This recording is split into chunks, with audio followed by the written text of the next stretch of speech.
I shall not touch anything, including the One Ring or any other rings. Don't touch my ring. Buttons of Stay any away from my kind. ring. Yeah.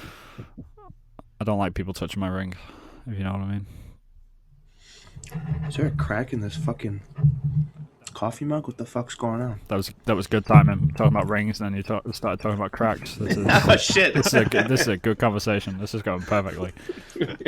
That might be the opening. Oh, dude, come on. The opening. I know, right?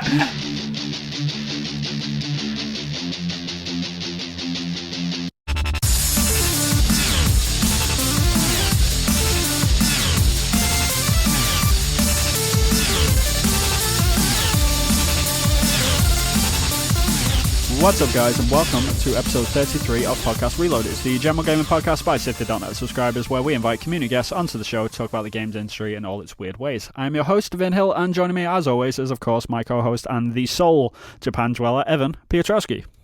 Hello, everyone. And joining us as well is, of course, our community guest, and this week we've got Keith, also known as McWomble. Good evening, or good night, and good morning from the Time Traveling Podcast. It's like the Truman Show, right? All of them. Good afternoon, good evening, good night. You might want to slap a Sifted Fantasy League champion onto the... I just wanted to be modest. Yeah. Modest, yeah. But yeah, we actually held a Sifted.net NFL Fantasy League with Shane and a bunch of community members. And in the championship, Keith, it was you and Shane? Yeah, it was the two of us in the final. So Evan actually handed my ass to me in week 3 with the highest score of the season, and I don't know if he thought that was it. The season's over. I can't get. Yeah, I was like, I did it. I won. I fantasied.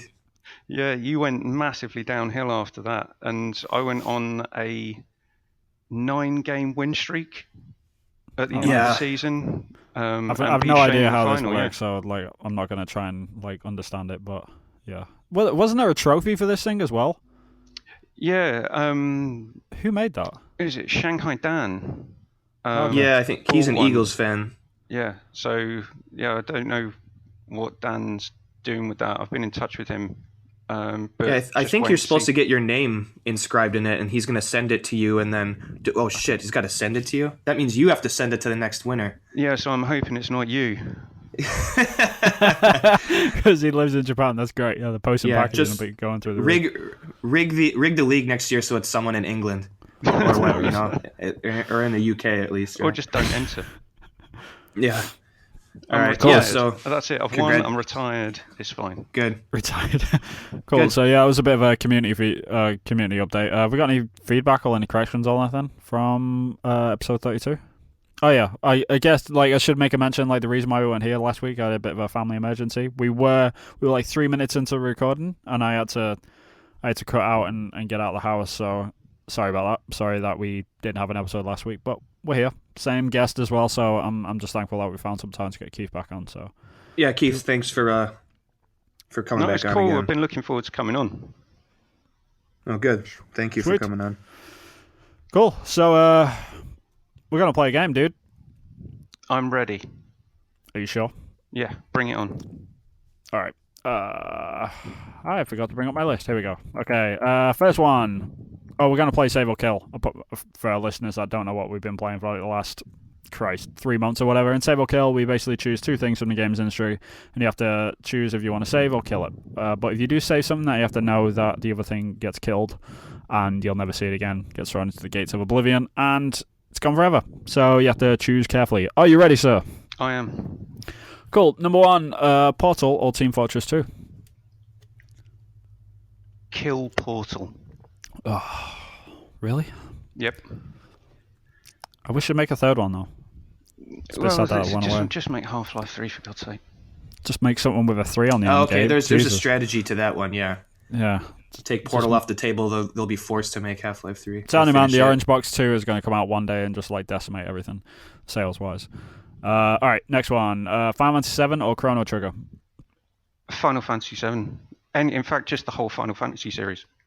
Really? Oh, wow. That's hardcore. Okay. Dishonored or Thief? Kill Thief. Really? OG out the window, gone. Yeah, I think that's wise. Oh Dishonored. yeah, well you're a Dishonored fan, so you would say that. Oh yeah, I actually did like the reboot of Thief or Thief 4 or whatever the hell that game was that came out a couple years I own ago. this game. I still haven't played it. I really liked it, and everyone trashed it when it came out. I was a bit surprised. Yeah, I really enjoyed that game. Yeah, I need to get back around to it. All right, Dark Souls or XCOM? Kill Dark Souls. Okay. I'm really not making any friends tonight, am I? Oh really? Let's see. Okay, we'll go for one more. Elder Scrolls or Fallout? Ooh, tough one. Yeah. I'm gonna You'll go get one. with Elder Scrolls. Kill Good man. Elder Scrolls. Kill Elder Scrolls. Yeah. Oh god, Todd Howard is crying a couple of tears right now. Yeah. I don't know. I'm a bit more of a sci-fi guy than I am a fantasy guy, so that's pretty much the fair only enough. reason. Yeah, it's good enough.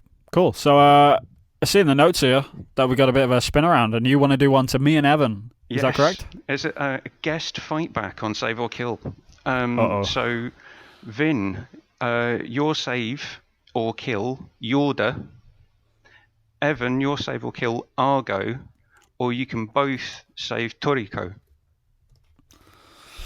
Okay. So this is okay. basically ruining any game from Team Eco, no matter what you do. Thanks, dude. This Anytime. might actually break me. Shit.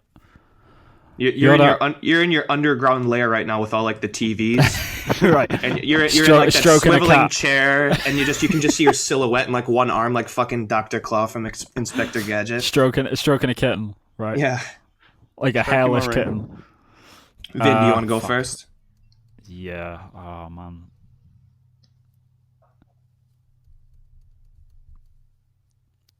This is tough. I mean, because Eco is like my favorite game of all time, but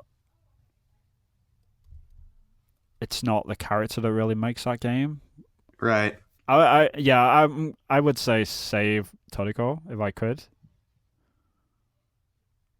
Yeah, I would say Toriko because he was just a special, like just in terms of technical achievement, that character, like what it could do and how it looked at you and how it like moved and reacted and stuff, like it was next level, and we need more games like that. So Yeah. save Toriko. Yoda was fucking dumb as well sometimes. I'm sorry, but Well, she couldn't really do anything. That's the thing. Like Toriko. no, but I really love the fact that was like one of the first games where you could just hold a hand with a character. Though that was and if that before. If you went into like a full sprint, it would like almost yank her. Like back Yeah. in the day, that was amazing when I saw There was that. some physics there as well. Yeah, it was great. Yeah, it's tough, but yeah, I'm gonna have to go with Toriko because Okay, you've broken there was a your lot more favourite game of all development. time. Yeah, there's a lot more development with Yoda. Like if you were to ask me, like, would I pick the boy out of Toriko or would I pick Eco? I would pick Eco every time because I think it's got a more interesting backstory if you know about it. But yeah, So basically, now Eco is just a game where a kid's just like running around with a trying to massive solve monster. puzzles. So yeah, I'm basically playing Toriko either way. So yeah, I'm fine. I will say I'll save Toriko as well for the same reasons that Vin had said. And I think part of it is because I made my peace when fucking Argo fell off that bridge to save my life. I thought he was dead. Right. Spoilers. Yeah, spoilers for a game that came out in 2005. So yeah, I made my peace when that happened at the end of Shadow of the Colossus, and when he ended up showing up again at the end, it's like, oh, come on, you can't really pretend that he died and bring him back. But he had a limp, dude. He had a limp, Yeah, and he did have a makes limp. everything. That makes he had a everything. limp. Yeah, if I fell off a bridge. Yeah. Anyway, this could go on forever, but yeah. Yeah, save Toriko. I mean, Save I guess Toriko. You've both broken your favourite games of all time. Pretty much. Yeah. My work here is done. Yeah, well played, sir. Well played. Cool. Yeah, we should probably move on anyway. It's To not cool, what we've been playing over the last couple of weeks, I should say. Evan, what have you been playing, man? I finished Yakuza 6, and You finished it? Yeah, finished it. Took 48 hours with Jesus, some nice. with some heavy side questing, which is down from 5 because I finished 5 in 70 with heavy side questing.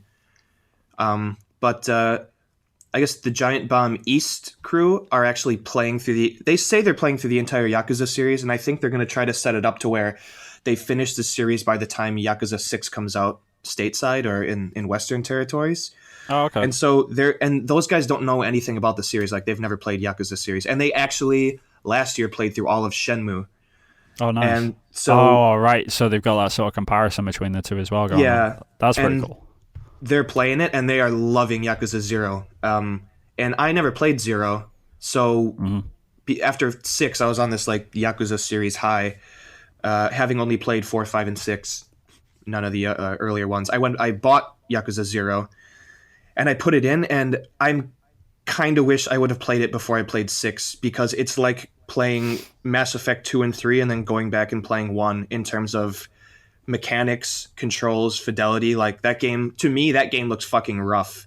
Like, the blur effects, and it's just there's a lot more archaic systems in there, and that's because the game's 2 years old. I mean, it just came out in the States and Western territories, but isn't it a cross-generational game as well? Isn't it? Yeah, and that's part of it. Yeah, same with Kiwami, which is a remake of Yakuza 1, which is coming out later this year, which is also a game that came out in Japan a year or two ago. Yeah, I do need to play them games. I would say, like, play 0 and 1, and then figure out whether or not you want to continue with the series.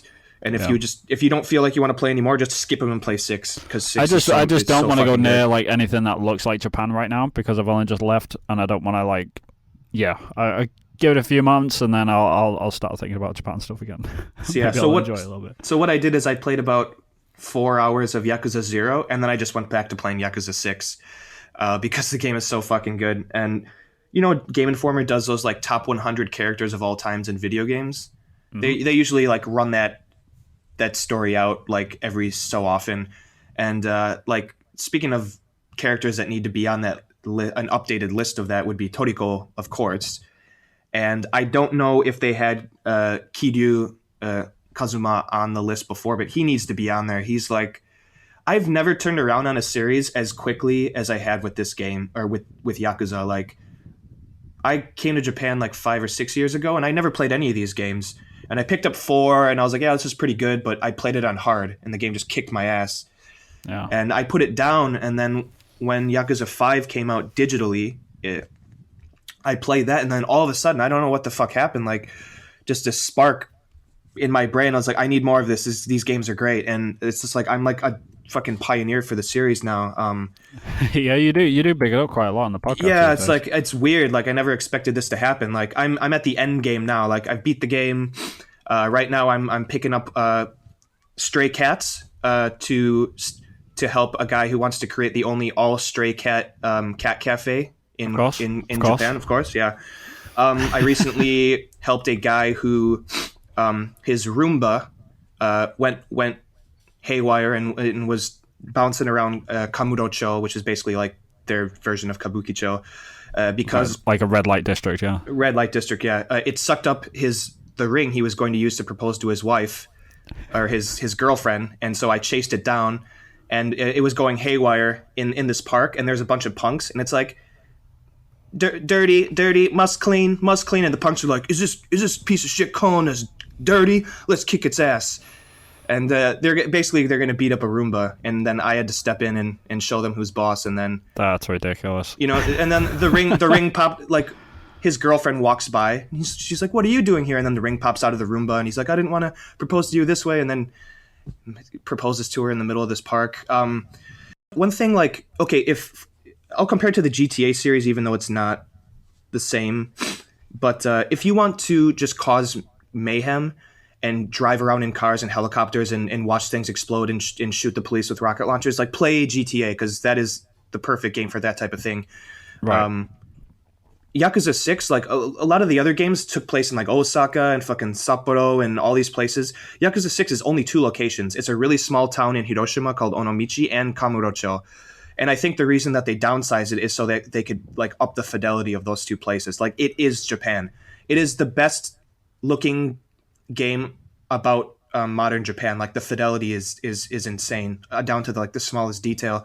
Yeah, it's weird that they don't do that more often as well. Like, you see it in Persona and you see it in Yakuza, but past that, like, I just don't Like even in like the anime games, like Bandai Namco do or whatever, they don't really do realistic quote unquote like Japan, which is just Yeah. weird. So Yeah. like, if anyone's out there was curious, like has never been to Japan, if you played Yakuza 6, like that is exactly what Japan looks like down to the smallest detail. And Punks fighting over wedding rings. Yep. Yes. Yeah. Roombas going Accurate. haywire through the streets. Yep. But the thing about GTA is like you can do anything. Like you could punch a grandma who's walking down the street. It's like Yakuza, for how ridiculous it is, it's not a mean-spirited game because you only fight bad guys in that game. You cannot attack bystanders. You only get into battle mode when you come across like Yakuza or punks or loan sharks or drunk people. So, and like all these side stories are always like at the end of the side story, you always resolve some problem. Like as Kiryu, like a girl's worried about having surgery, so you dress up as the fucking character and teach her a lesson about like not being afraid and trying your best and stuff. Like there's always a moral to the story. Like Kiryu for being a Yakuza and like just kicking ass and smashing people's faces into walls, it's only bad people that he fights. And everything else about the game is like helping people, and there's some moral behind it. And it's not. Which is exactly how the Yakuza operate in real life. Definitely. Yeah. It's not mean spirited. It's not. You can't just punch someone who's carrying a Starbucks coffee like across the street. It's got meaning to it. You mean? It's great. I'll probably be playing Yakuza 0 by the next podcast. But okay, Keith, what have you been playing? Well, I've been playing Yakuza 7, and the main mission that I've been playing is there's two scientists studying the mating behavior of those Japanese dancing cranes. Okay, And, I'm with you. Yeah, and one of them really fancies the other, but they don't know how to do it, so they get you to dress up as one of the cranes and to try and join in the mating dance. But then there's some punks who are drinking and littering on the nature reserve that you're at, and so you've got to kick the shit out of them. Yes, this sounds like a genuine side quest as well. It actually does, yeah. Right, it's as wacky as it sounds. Like, yep, that straight up could be. Yeah, basically every side quest there's a moral to the story, but somewhere in between there you smash some punks' faces into the pavement. So if you know anyone who's working on the game, I'm available to write the side quests. Noted. No, well, like I was saying. What have you actually been playing? Yeah, what have I actually been playing? So, like I was saying to you, Vin, before the podcast started, I only got my PS4 Pro at Christmas. So, and this is my first step into the PlayStation ecosystem. If you can dub in Andrew House saying that would be really cool as well. All right, I'll try. Yeah. So I've been basically trying to get through a backlog of games. But yeah, the last thing that I completed was the Nathan Drake collection. Enjoyed 1, enjoyed 2, got about 80% through 3, and it started feeling like work. Right. Is it because you played them so close together? I think it was because I was playing them back to back. Yeah. And it was one of those things as well. I feel like I've got to play through games at the moment because I've got. I really want to get my hands on Horizon Zero Dawn, although I might leave that for a bit and actually wait for Mass Effect Andromeda to come out. But I feel like I've got to play through certain games before that comes out because it's going to take like 200 hours of my life. Yeah, I don't know if you guys saw the map that leaked a couple of days ago. Yeah, Horizon Zero Dawn. I just saw it and I was like, nope. I'll be playing that later on. Like that's a summer game right there. I'm not playing that this month. Like it looks incredible, but I just saw the side of that map and I was like, I'm good. I've got a wedding to plan. So I've just after my work fest of Nathan Drake, I saw an old game on there that I really enjoyed the first time round and bought the definitive edition of Sleeping Dogs for £4, which I thought was an absolute bargain. No. That's a really good game. Yeah, and I'm really enjoying being back in Hong Kong, kung fuing people in the face. Oh, have you been there and done that before? Yeah, I played. Sorry. It's this image of McWomble on the loose, Yeah, is it running from the Hong Kong police? Yeah, I really enjoyed playing it whenever it came out. 2012. Yeah, it was quite a while ago. Like I was surprised. Like the remaster came out of nowhere as well, which is. Yeah, so I'm enjoying playing that. I'm about about 20% of the way through that, but then I've got a couple of people I know playing Doom who are saying how good that is. So I literally just installed the 76 gigabyte update for Doom. And yeah, as soon as I pressed forward on the joystick, it was like, whoa, this game is fast. I haven't played an FPS in a long time, so it's taken some getting used to. Yeah, and this is like old school, like you don't have regenerating health. This is old school Doom. You need to pick up like health packs. You're like, oh yeah, I remember when we used to have to do this. Yeah. Camp and die. Yeah. Basically, Just one other quick game that I know Evan's been talking about, but I absolutely loved playing through, and I'm waiting to play through it again. I want to get some other stuff out of the way first, which is Until Dawn. Absolutely that game's amazing. It's so good. I really need to pick up that game. Like, it's always on fucking sale. Like, every single week almost. It's like, it's down to $5. And it's like, why haven't I bought this yet? And I still haven't. Like, I always look at it, oh my God, it's only $5. I might buy that next week. And then the sale's gone. I'm like, oh. It is the perfect mishmash story of 80s and 90s horror. And they tell it so well. And I've only heard good things about it. That's the thing. Like, I know, like, you love it. I know, like, a lot of people say it's like the right amount of cheese if you're really into that sort of stuff. Like, that, it's very self-aware and it knows exactly what it is. And the story is really interesting. It's really interesting. Like the carrot on the stick, like what the hell is going on type of thing. Right. And how the characters like progress and evolve. Like, oh, that guy's a dick. And then later it's like, oh, actually he's not so bad. That type. It's great. Yeah. Yeah, it was really good because my wife and I are really into horror movies. We're really into horror movies. So we pretty much played it co-op. So, you're lucky, man. I would have loved to have done that with my wife, but she's not really interested. So I was driving as such, so I had the controller in my hands, but she was yelling at you. Yeah, go left. What are you doing? So go left. Climb down the cliff face as opposed to walking down the path. So it was really cool being able to play that kind of co-op, that's very cool. But not like making decisions together, like the hard decisions. Yeah. That's great. Have you played through it, Keith? Yeah, I've played one playthrough. I want to go through it again and do all the choices differently. Right, yeah.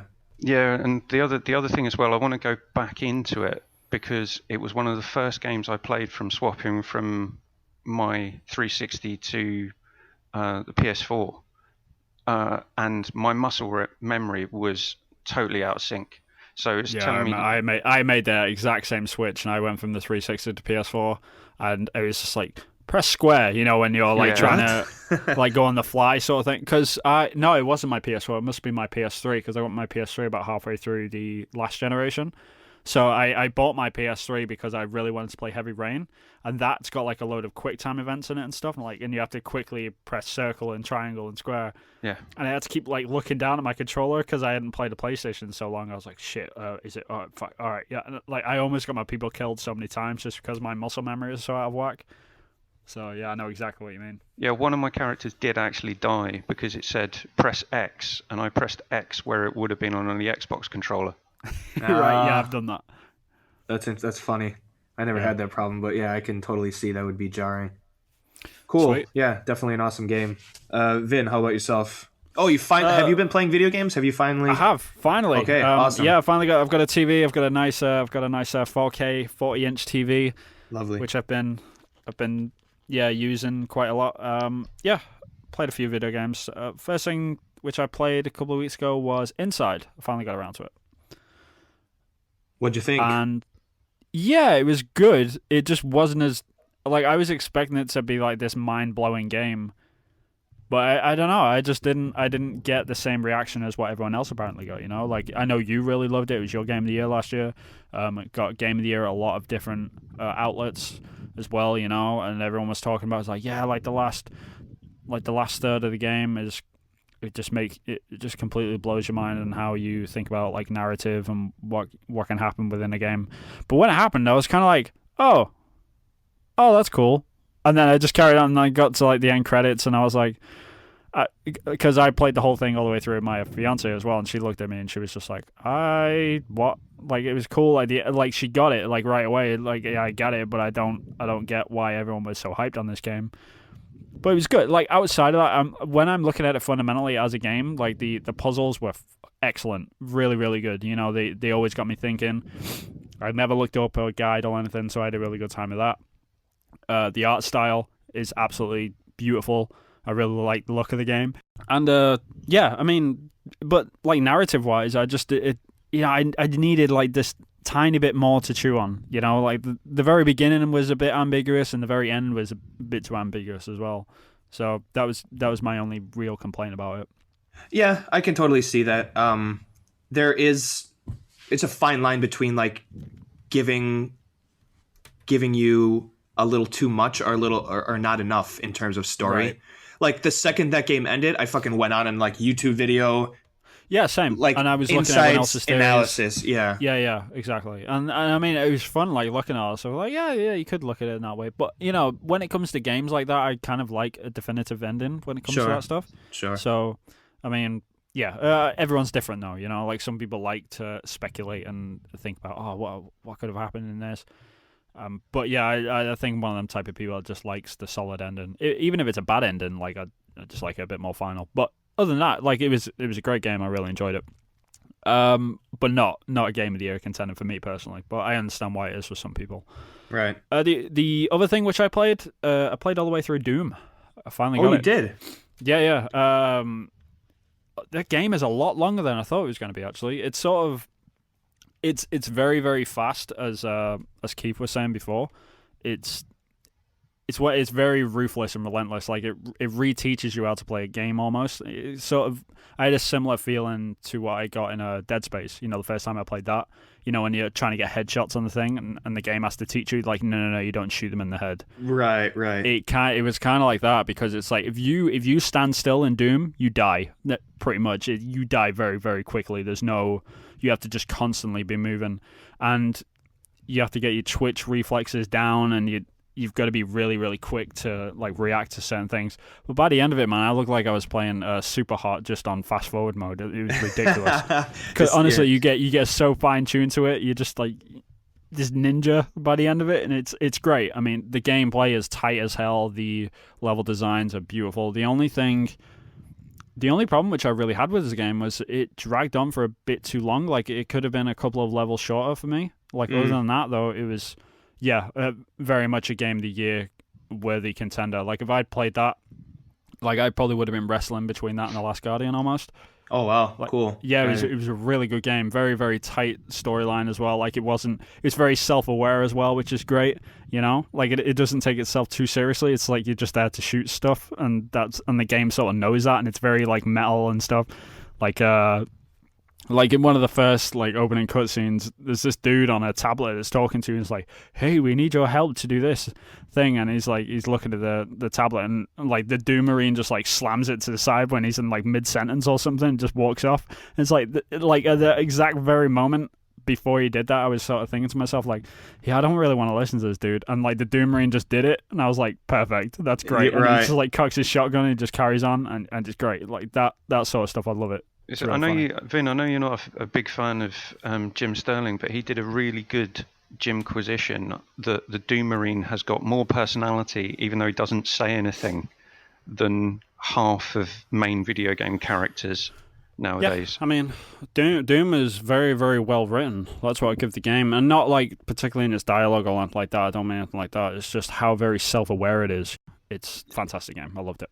Evan, if you're planning on downloading it, make sure that you do it sometime in the middle of the night, because the 76 gig update is going to take a while.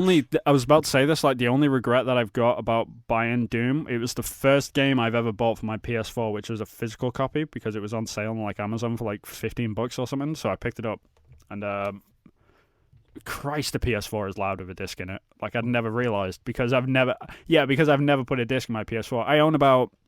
I've got about 50 games on my PS4, I would say now. Right. And I've never put a disc in it, ever.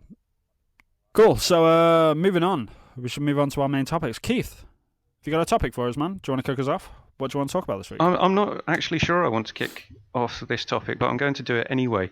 Because I'm going to lose some friends and alienate some people by coming up with this. They're not true friends if that happens, so it's okay. God, that got dark. Sorry. I know it's 2017, and I'm going to talk about some games that were either got Game of Last Year or were nominated for Game of Last Year. I don't have to talk about Dark Souls anymore because I killed it off in Save or Kill, so it's fine. Right. What I wanted to talk about was games that you feel kind of obligated to like, but you don't. And there's a couple of games, just to give you a bit of background, and I'm not saying that if you like these games you're wrong or anything like that. There's that line in the Real Big Fish song, I like something you don't, and you're telling me it's shit. Not doing that. Yeah, this is all personal opinion sort of thing, right? Like for me, these are games that have got so much media and popular attention that they've got to be good games. They have to be good games. It's just I am not interested. So is it Dark Souls and Overwatch? And the thing for me is there's elements of both that I think that I would like. It's just as a whole package, I'm not sold on the overall package. Right. And sometimes talking to people that I know who are into gaming, it feels as though, because I don't like coffee, and Podcast over. I get that look from people sometimes. Oh, do you want to meet up for a coffee? No, because I don't like coffee. And then what? We'll get a bottle of water, you tool. No, yeah. So is it I really like RPGs. So I like the elements of Dark Souls, the RPG elements of it. I'm not sold on the story. I'm not sold on the aesthetic. And then there was the whole thing about the get good, and that just put me off. Oh God, yeah. And then Overwatch, if I'm going to play multiplayer, it's going to be co-op. It's going to be some form of class-based, team-based. I prefer PvE rather than PvP. Yeah, it makes sense. I mean, it's the same reason why I don't actually like. Well, I mean, I was a huge fan of Call of Duty, but I switched a few years ago to Battlefield because Battlefield's a lot more team-based, and I'm not really into the whole solo sort of play style anymore. But yeah, similar sort of thing. So yeah, I get that. I mean, and the one thing as well is that people are talking about Overwatch and saying how great the story is. But for me, the story is outside of the game. Yeah, it's all the shorts, right? That's what everyone's referring to. Yeah, I don't know if that counts, right? It's not in the game. It's kind of weird. Well, so Keith, I have a question for you. Do you play or are a fan of any games similar to Overwatch? Because you killed Portal and you saved Team Fortress, or are you a Team Fortress guy? Not really. Okay. I kind of I tell you the closest thing I played to it that I actually enjoyed was the multiplayer on Mass Effect 3. Oh, okay. Which is kind of a glorified horde mode, but right. I really quite enjoyed that. I'm hoping that they do something a little bit more interesting with the multiplayer for Andromeda, but that's the kind of closest that I got to it. I'm like you a bit, Evan. I'm just a multiplayer, kind of take it or leave it. I'm more on the leave it side. Right. I mean, like, I don't have to really tell anyone, again, that I don't like playing online competitive anything. So when people say Overwatch, I did give it a fair shot. I played it for like 4 hours, but once I hit PvP, I was like, oh, now I realize I don't like this shit. Anyway, my question to you guys would be: have you got any games that you felt like I really should like this because so many other people like it, or was there a game that you're really looking forward to and just didn't love it? Yeah, I mean, I can kick this one right off. Probably the biggest one for me, which is probably a bit taboo as well, especially where I've just like finished up work. Like I've just stopped working at Ubisoft. But one of the bigger ones was Far Cry. It's weird. Like I've tried over and over again to like I've bought Far Cry 2, Far Cry 3, and Far Cry 4. Every single one of them, I've just been like, yeah, really not feeling this, and everyone's talking about it and loving this game. Like it's open world, it's first person, it's this exploration side of it. It's kind of It's got some Assassin's Creed stuff in there. You know, it's a really great little action adventure. It's got a story to it which you can follow. I just can't get into it. I just can't. Like, I don't know why. I don't know what it is. It's just, I think it's a bit overwhelming as like a task, you know. And I just step out into that world. Like, oh, you can go hunting, you can do this, you can go to the tower, you can do it over there. And it's like, well, all right, just give me something to do. So give me a marker and I'll go and chase it and I'll do the mission. And then you get there and I don't know what it is. I just can't get into like that gameplay loop. You know what I mean? Okay, is it? I wonder what exactly what it is, because you play games like you want to play the Witcher 3. Like, look at Skyrim, where you can just go out in the world and almost do anything, right? But Skyrim is a great example, actually. The fact that I'm a massive Skyrim fan and I'm not into Far Cry, and maybe it's the guns, maybe it's that. I don't know. Maybe it's the lack of abilities, or maybe. I don't know. It's weird. I just can't. There's like nothing really grabbing me, and I've been really curious about Far Cry Primal as well. Like, I've got that one on my system. Like, because I got all the Ubisoft games for free when I was working there. But I just never got around to playing Primal because I just figured, like, oh man, it's probably gonna be the same thing, right? I'm gonna get into it and then it's not gonna sink its teeth into me. Like, no pun intended. I'm curious. When you play that game, because maybe the guns have a lot to do with it, because like you're so used to your Battlefields and all of these types of games that maybe just the guns don't feel right. Whereas with Far Cry Primal, you have like a spear and a bow, and that's it. Maybe that would be. I think that might be something to do with it, because in Skyrim, a saber-toothed tiger. Yes, and a saber-toothed tiger. Don't forget that. And an owl or some shit. But like in Skyrim, I mainly use a bow and arrow only. That's my main thing, and I play stealth. Oh shit! You might really like this game. I mean, that's the thing. Like, I'm really hesitant now because this will be the 4th Far Cry game which I've tried, and everyone's like, "Yeah, it's the greatest game of the year" or whatever. You know, like, even if it doesn't get game of the year, like, it gets a lot of praise and a lot of people talk about it for the good things that it does, and I totally respect what it does, and I really respect that team and stuff and what they're trying to achieve. But it just doesn't strike with me. You know, it's one of them weird things.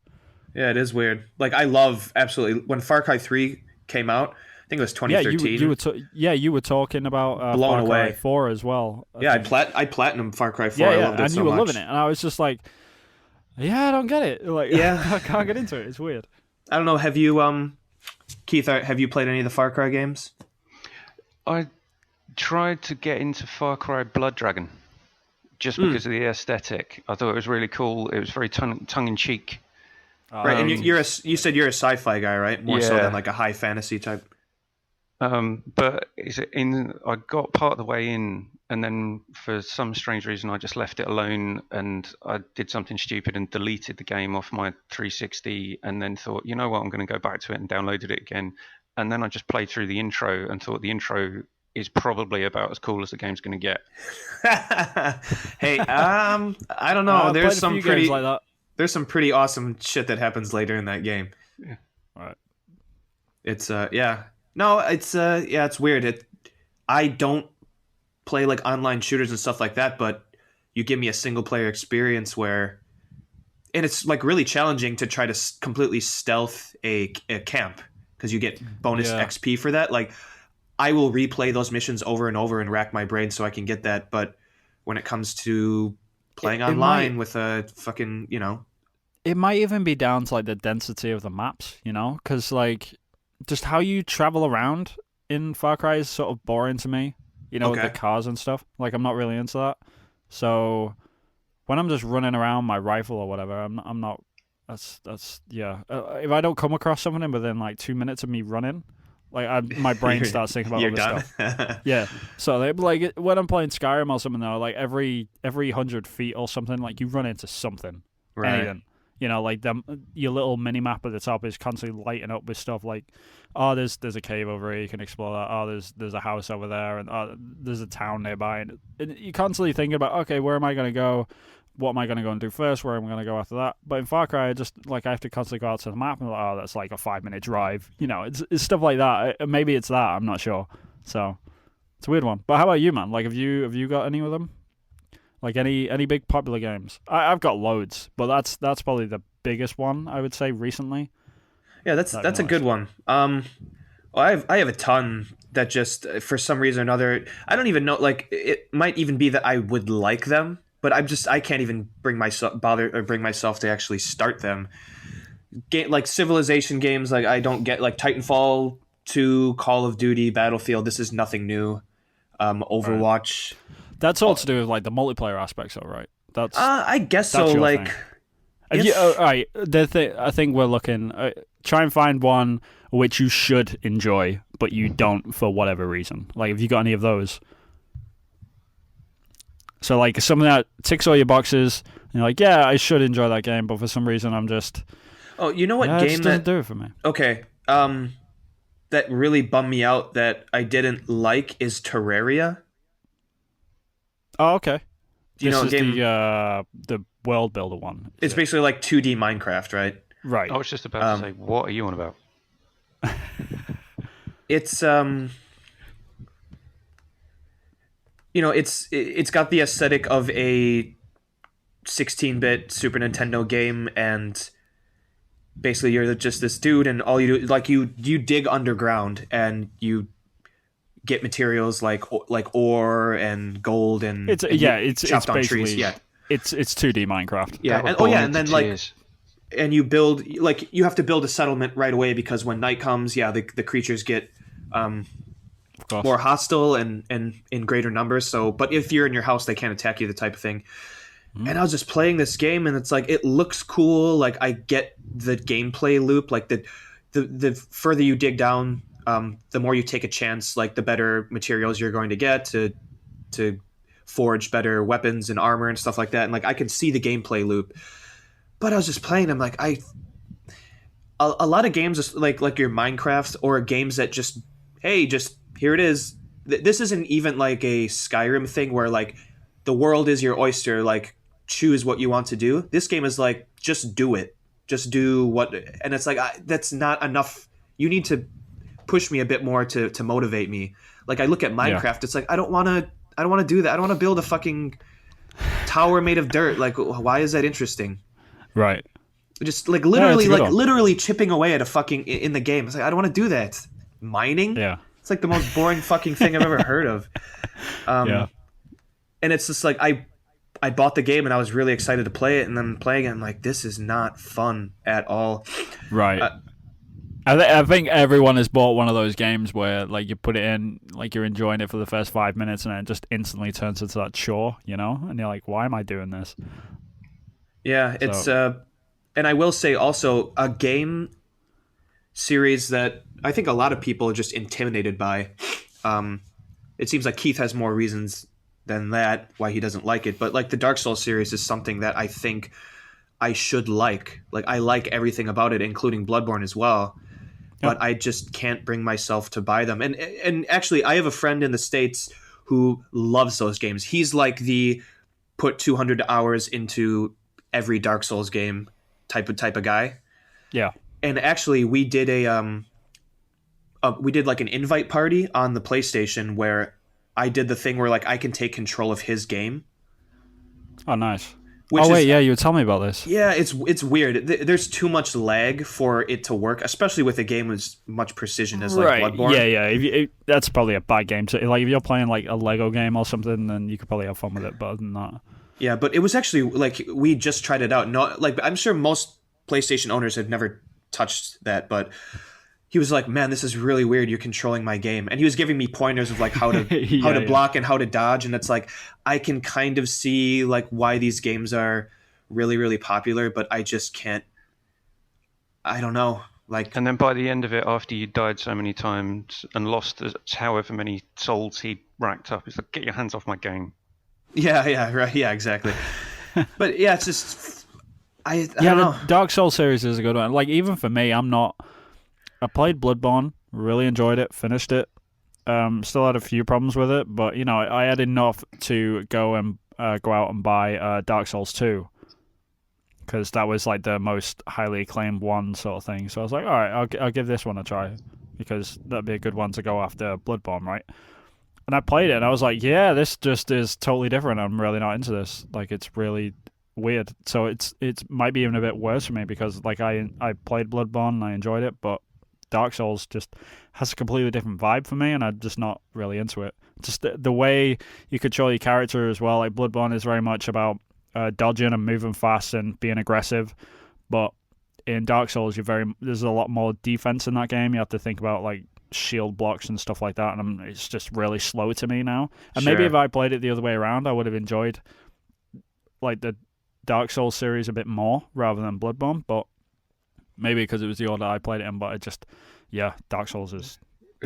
One thing I probably should say is I was actually thinking, now that I got the PS4 Pro, is it maybe I should pick up one of the games and actually give it a go. So I'm not one of these Bloodborne. people. It's actually a really good introduction into the series. Yeah. Like it's probably the easiest one of the series as well. But then I saw Shane versus Bloodborne, and there was the one line in it. Shane, he was not born to play that game. Yeah, no pun intended. Is it when Matt said to him when he died the first 2 times against the first boss, and Matt said, "Oh yeah, I grinded for like 4 hours." I was like, "No, that game's not for me." Right. Yeah. I think I'm the same. When I hear that type of thing, it's like I can't do that. Yeah. That's a good one, though, man. I think like to wrap this up, I think everyone's got them sort of them popular games where like a group of guys are standing around like, oh, have you played this yet? Yeah, it's great and stuff, and just they're like, yeah, I really don't care about that. So yeah, it's interesting. So thanks for bringing that up, man. It doesn't seem, especially like games like Overwatch and Dark Souls, it doesn't seem like those games.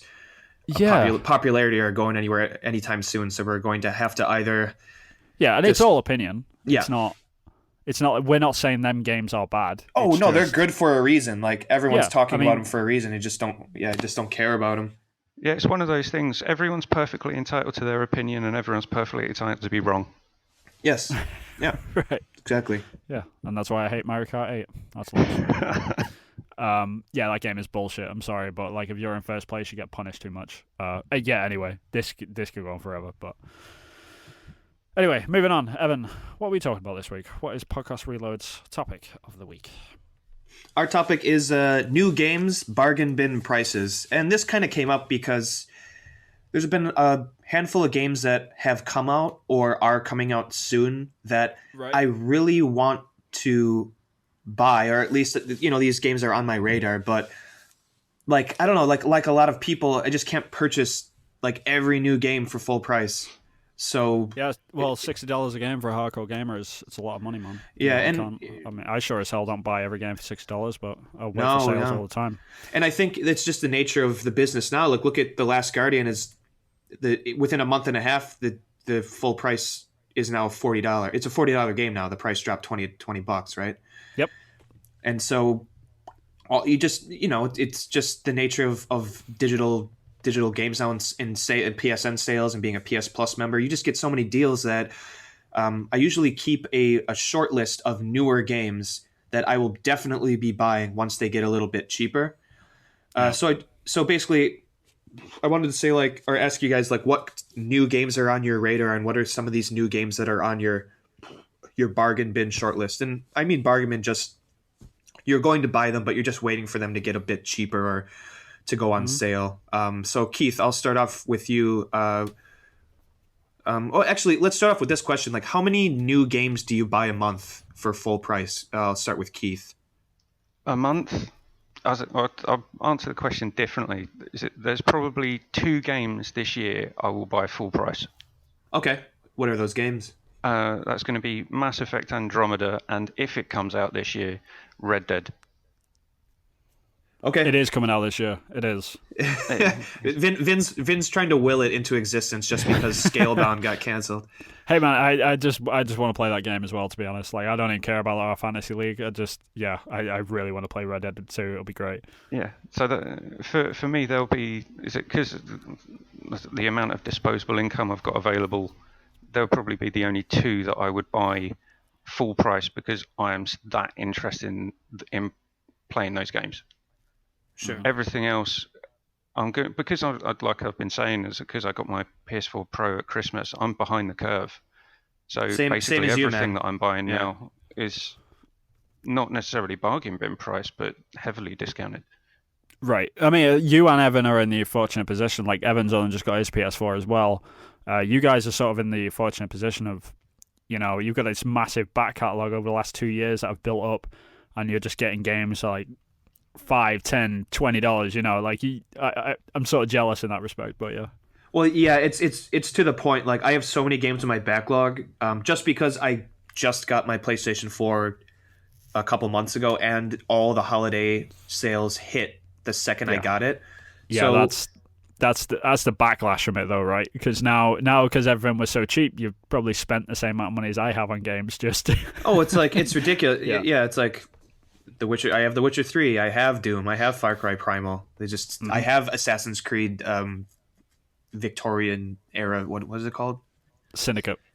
Yeah, I have all these games that I need to get to, but that's what makes it easy for me. Cockney. Yeah, there you go. Pretty much.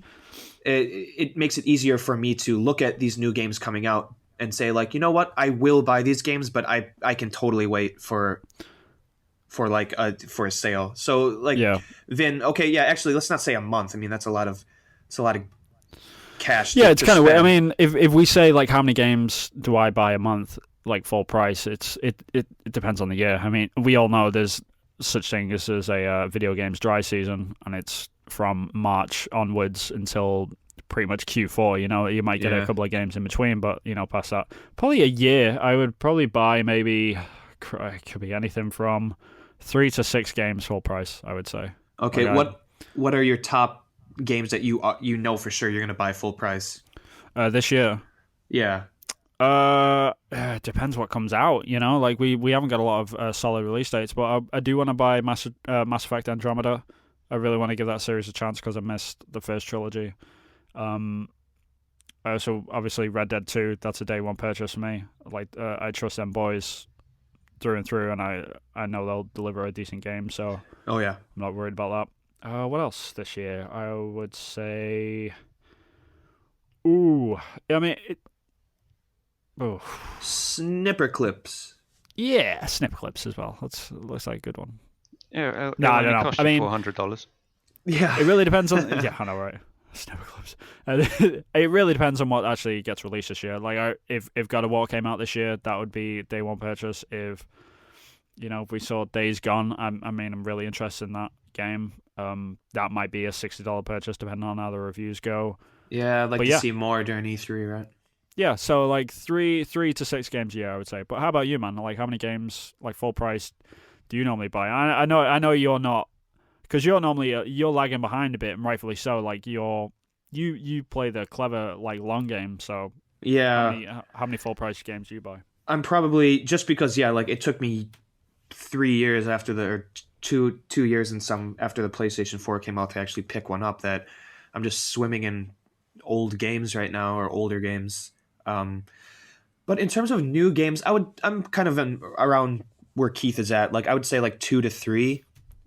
This year I might be purchasing more. Like, I already pre-ordered Breath of the Wild for the Wii U, and that's strictly because the game costs $70 in Japan, but pre-ordered I can get it $10 discount. It's like the Amazon Prime type of thing. Yeah, they got you on the deal, right? Well, and Nintendo games are never discounted, so that game will be $60 for the next 10 years. So I might as well buy it full price now. The Ocarina of Time remaster on the PS3 on the 3DS, it's still full price. Yeah. So I usually buy, if there's a Nintendo game coming out, all the Wii U games I think I bought them all full price, just because they never go down in price ever. Cool. So 2 to 3, yeah. I'd say 2 to 3, yeah. So those are the full price games. So now let's switch to the actual topic, which is what new games or newer games are out that are like on the hit list. Yeah, on the hit list of like, I will buy these games, just waiting for a price. Okay, so Keith, I'll throw it to you. What newer games are on your short list of games you will buy, just waiting for the price drop? Horizon Zero Dawn, definitely picking that up at some point. I really enjoyed the Stick of Truth, so I'll be picking up the Fractured Butthole. Getting that discounted? Really? Like, you're talking... Oh. Yeah. Well, now it's been delayed. I've got no loyalty. Okay. I can take that. Yeah, I can take that. It's all And good. then I'm That was just trying to fair. rack my brains on what else I had on my list. The Insomniac Spider-Man game. Oh, Okay. really? Looking forward to that. Seeing Yeah, what they do with that. that's actually probably one of the ones that I would be prepared to pay full price for, actually, because I'm really last- curious to see how that game pans out. Yeah, I mean, I really want to see did more of that you- game. Evan, did you play Web of Shadows Spider-Man? I did not. I've heard really, really mixed kind of reviews of that It's game. Fantastic. Like, it's Is a it? really great game. Yeah, I yeah, loved I had Spider-Man a 2 lot of for the fun with it. PS1, It's kind of like Infamous, but but finer Spider-Man. tuned. Yeah, and it's Spider-Man. And it's got like the comic booky style to it. It's just great. Like, it's a lot of fun. Like, I put hours and hours into that game. So if it's like Web of Shadows, like that's a potential day one. I think So that's Keith. That's a that's a bargain bin one. Yeah. Yeah, it would be, and the main reason is because I'm kind of time poor. So if I've got something coming out, and over the Mass Effect trilogy, I think I've sunk nearly 600 hours into those 3 games. So oh wow. Jesus. Yeah, that'll do it. when it comes to Andromeda, I'm easily going to be playing through 2, if not 3, maybe 4 playthroughs of that. Oh, so that could be like that's months. Yeah, For one game. That could be Yeah. the game that I just play for the rest of this year. Right. Yeah. It could be for me too. Like I went pretty deep into Mass Effect once I picked those games up. Yeah, that might be on my list as well. Man, Spider-Man. I wonder when that game is coming out. That might be a full price game for me. Yeah, If it I mean, comes- there's a few of them. I mean, like Prey as well looks really good, and that studio is awesome. So Oh, I you know, forgot about it's- Prey. Yeah, I mean, game looks great, and I could potentially pay full price for that as well. You know, so All right. Okay, so Vin, what are your shortlist games? yeah, I've got a few of these actually. And I normally sort of have like the list, and I check pretty much every day on PSN to see what sales they got on. I check the digital sales on Amazon and stuff, you know, to see what comes down in price. But funny enough, one of the games that's at the top of my list, and it's been floating there for a while, and like people are gonna laugh at me, but I've been waiting for the Harry Potter Lego collection to come down in price, and it's still $50. What? I know, right? Are you I've been waiting for that game for so long. Are you a big fan of Harry Potter? Hell yeah, man! I'm rereading the books right now. I'm on the 7th book again. Yeah, huge fan of the series. Like I just want to play them Lego games. Like I played a demo like 2 years ago, the original, and the remaster came out on the PS4. I was like, yes, finally. You know, that'll drop in price after a Did couple they of months. split the series into 2 games, like the first half and the second half type thing? Yeah, like rightfully books so. 1 through Like, 4. Yeah. Yeah, I mean they're lengthy games, so like I don't really blame them for doing that. But And it makes double the money. I'm a massive fucking Harry Potter fan as well. I've read the series, I think just twice, but yeah, I love I'm on my third time now. Harry Potter. Yeah. Yeah. So like I've been wanting to play them Lego games like years, and I've just never gotten around to it because I was like, when I had my PS3, I was thinking, oh, they're probably gonna bring out a collection. And they never did. I was like, I don't really want to pay like $30-$40 for like each of the separate games, so I'll just wait. It'll probably come out on the PS4, and then it got announced to the PS4. I was like, yeah, finally I can play Harry Potter Lego. And then things fell to the side, and now you're just waiting for that like, sale. The Lego collection's been there for a while. It's just like it just has not had a sale, and they refuse to put it on sale. And I'm like, I'm not paying $50. Okay, I totally get. So like you've waited this long. It's like I've waited this long. I will wait for the sale. Yeah, exactly. So Right. like, it sounds ridiculous, but that is the top of the list. Interesting. Yeah, the other game which I had on my list was Resident Evil 7, actually. And the main reason behind this one is probably for most of the reasons why a lot of these fall into the bargain bin list, as it were, like the quote-unquote, what we're calling it, is because of the length of the game. Resident Evil 7, on the reviews, people were saying it was 6-7 hours long. Yeah, way too short for $60. I need a bit more bang for my buck, you know? So yeah. It's strictly down to that. The game looks amazing. It reviews really well. Everyone's talking about it. There's this huge buzz around it. I just do not want to pay $60 for it. It's a 7-hour game. You know, it's not.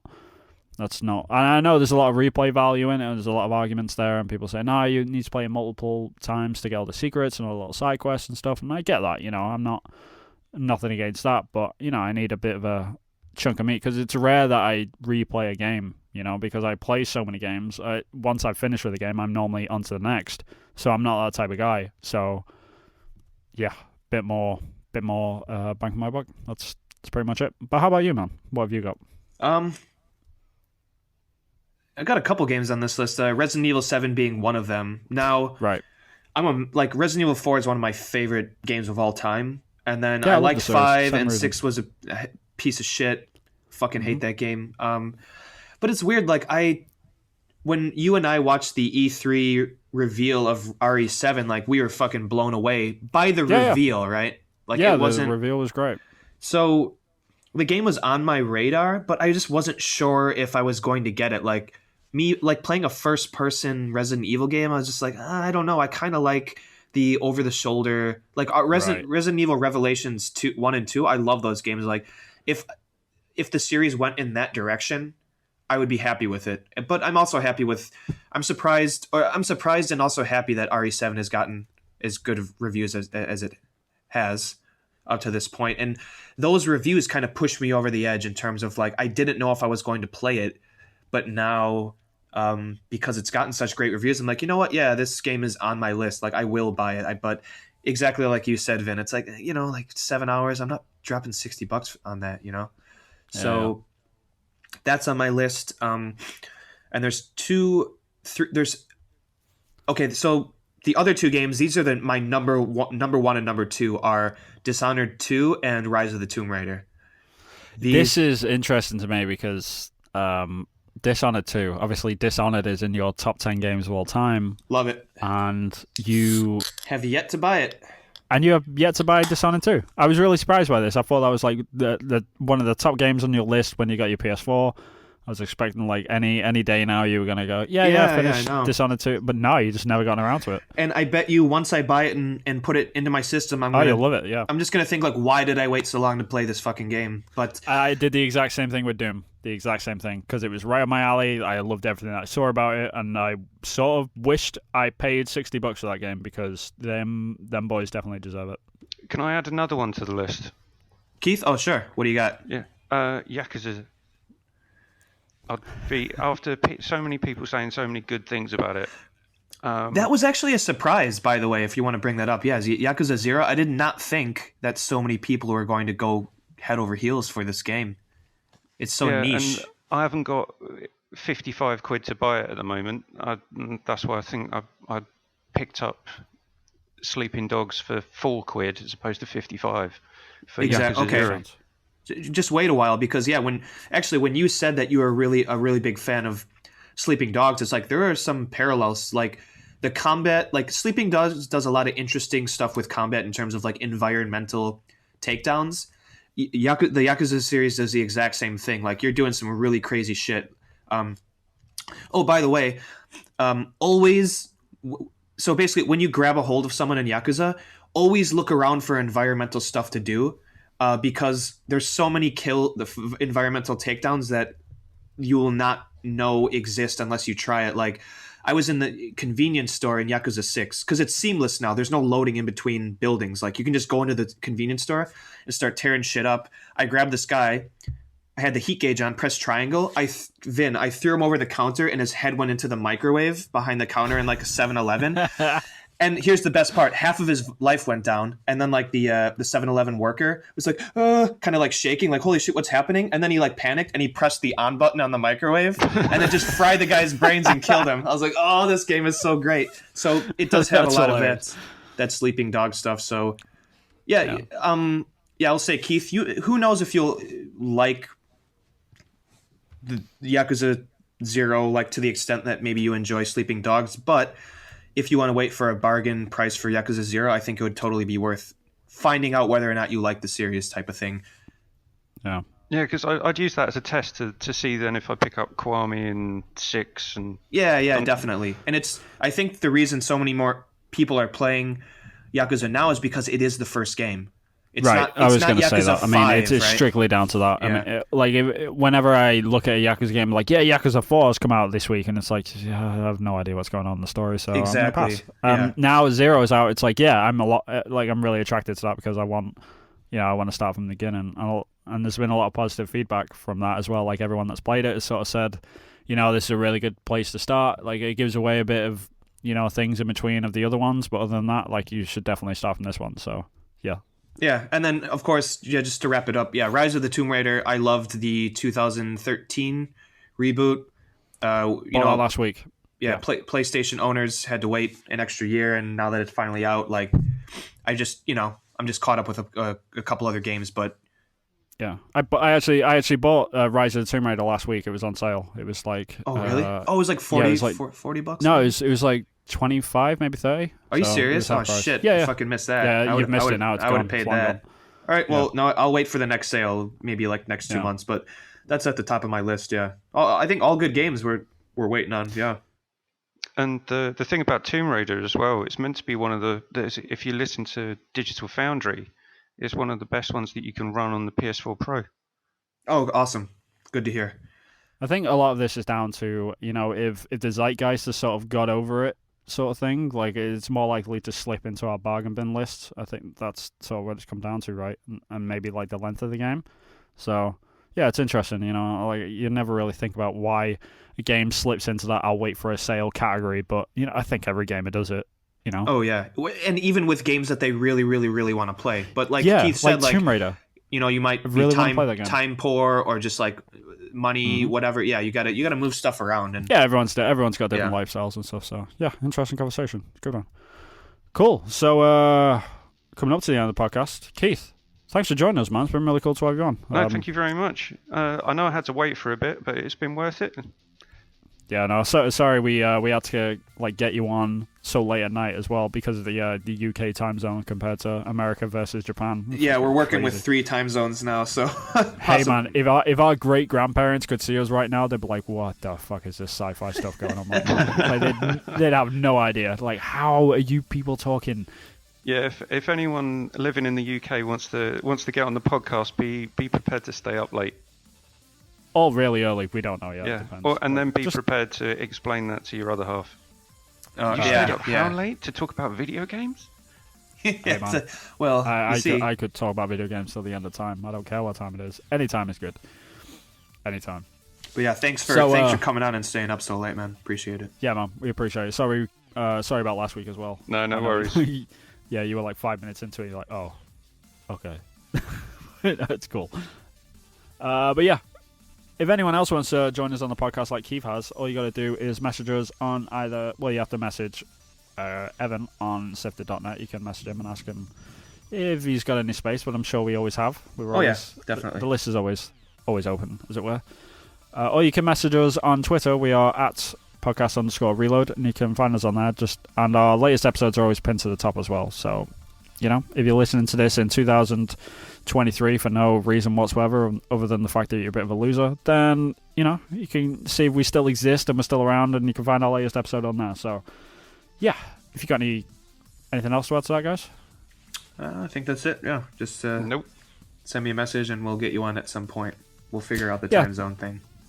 Yeah, the only thing that you have to let us know is what microphone you've got and what time zone you're in, and we'll get you on the show. Like, you don't need any crazy recording equipment, and you don't need any crazy software. So it's super simple to set up. Keith contribute to that. Like, all you have to do is jump on Skype, and we're away. So yeah, please come and join us. Well, you're away after 20 minutes of 2 guys reminiscing about ramen. Hell yeah. Yeah. Yeah, we have a pre-show shit talk, which is... They're always epic. They're always fun, though. I mean, we want to hang out, and, it's super easy. So, it's always good. Cool. So, do you wanna sign off with any goodbyes you got, Keith, and any Twitter handles or any plugs that you've got, man? I'm not on Twitter. I don't like coffee, and I'm not on Twitter. What's wrong with me? I don't know. Get off. Yeah, talk about losing friends and alienating people. I know, right? Jesus. Yeah. If anything, people should go and have a look at the inverted versus non-inverted video. It was a user video that's on Sifted at the moment. It's really interesting. Quite funny. Good art. Can't remember who's done it. Tom something. Cartoon Tom. Cartoon Tom. Yeah, he did a whole video on and animated it and everything. Yeah, it's it was posted it was curated on the site as a Sifted community piece of work. So yeah, it is Sweet. good, definitely. So yeah, everyone should go and check that out. Where are you, man? Like, where can people say hi to McWomble. You're McWomble on Sifted, right? You McWomble anywhere on else? Sifted, that's pretty much the only place you'll find me, because it's the only place worth being. Fair play. Cool. Evan, how about you? You can catch me at the Stand User on Twitter, Giant Bomb, and Sifted. That's it. Got nothing else to say. Why am I doing this? It's going to be edited out. Just in general? Or... Yeah, it's my life, basically. I'm drinking beer at 10 in the morning. Hey man, that's a good Sunday. What are you talking about? Yeah, I mean, I gotta stop, and then probably. Is this an AA meeting? What the fuck is this? No, yeah, like not stop. No, I was gonna say I have to stop, and then I'll start back up at like 3 p.m. Just I can't. Okay. Yeah, this is strictly a podcast thing. All right, Vin, where can that is going to be edited out of the podcast? Vin, where can people find you? Yeah, you can find me on Twitter. I am at VinHillArt. You can find me on there and some of my finger painting from time to time. I'm also on ArtStation, if anyone knows that. Just search me. I'm Vin Hill. You'll find me on there. Like I'm anywhere with artwork. I'm pretty much floating around. If you Google my name, like I'm pretty sure I show up. So didn't you do some sort of like time-lapsed video of creating artwork for like Sky Oblivion or something? Yeah, at the minute I'm working. It's actually been curated on Sifted in the past. Like I don't know if like they're putting out new trailers all the time. But basically, there's a team working on a Skyrim mod, which they're actually remaking Oblivion in the Skyrim engine. That's basically what they're doing. Interesting. It's the same team that's working on the Morrowind remake that they're doing in the Skyrim engine as well. So it's all the same guys. We're all on a massive Discord channel, and we're all just collaborating, work together. And you know, I reached out to them, said, "Hey, do you need a concept artist?" And they said, "Yep." So I've been working on that, which is really cool. How are you going to break it to them that Skyrim's just been killed off and save or kill? I don't know. Like, well, we'll have to get over it in some capacity, I guess. It's a good thing we're calling it something completely new. But the good thing about the project, though, is that it's actually got its blessing from Bethesda. They've actually said, "Yeah, it's totally cool if you do it." Yeah. Thank God it wasn't published by Nintendo. You guys would be fucked. I wouldn't work on it. Basically, no, it's like why? It's gonna get fucking canceled in a year's time. Exactly. So like that was the first question I asked him as well. I was like, "Yo, dude, like, have you got permission from Bethesda to do this?" And like, "Yep, they reached out to us. We're totally cool to do it as long as we remake absolutely everything. Like, we're not allowed to keep any original assets for the game in the game." And okay, fair enough. I suppose. I mean, they're like 60% through the game. Like they're doing really well. And they're making all new areas, and I'm doing concepts for new features and stuff. It's great. Like I'm having a lot of fun with it. But we've got a couple of other projects in the works as well. So keep an eye out for that. And yeah, I'm sure you'll find me on Twitter talking about a lot of stuff. So yeah, if you're into that stuff, then follow me. It's all good. Just ignore all the rants that I've been doing recently about all the journalists doing terrible work on the South Park delay. Just ignore all that. Actually, Shane called you out on the latest Game Face. So someone asked a question about South Park delay. He's like, "Dude, I don't know. Ask Vin Hill." I don't know. He bailed on the site with a bit of a laugh. He said that. Yeah. No. I get the tongue in cheek. That's totally cool. But there was a couple of them that went as nice as it were. Indeed. Techno Buffalo are assholes. That's all I'm going to say. Anyway, yeah. Thanks for listening, everyone that's tuned in this week. We're back on schedule. We'll be back at normal times again from now on. I know we've had a rough month because of my transition over to America and a couple of emergencies that have happened. But yeah, we do appreciate you tuning in every week, and we will definitely catch you in the next one. So thanks everyone for joining us, and ta-ta. Bye-bye. Thanks. Goodbye. I'm going to go to sleep now. Oh yeah. Praise Jesus. Never forget. Oh Jesus. Oh Jesus. Yeah. Press A to pray. To Jesus. Press A to Jesus. Press A to Jesus. Make a pledge.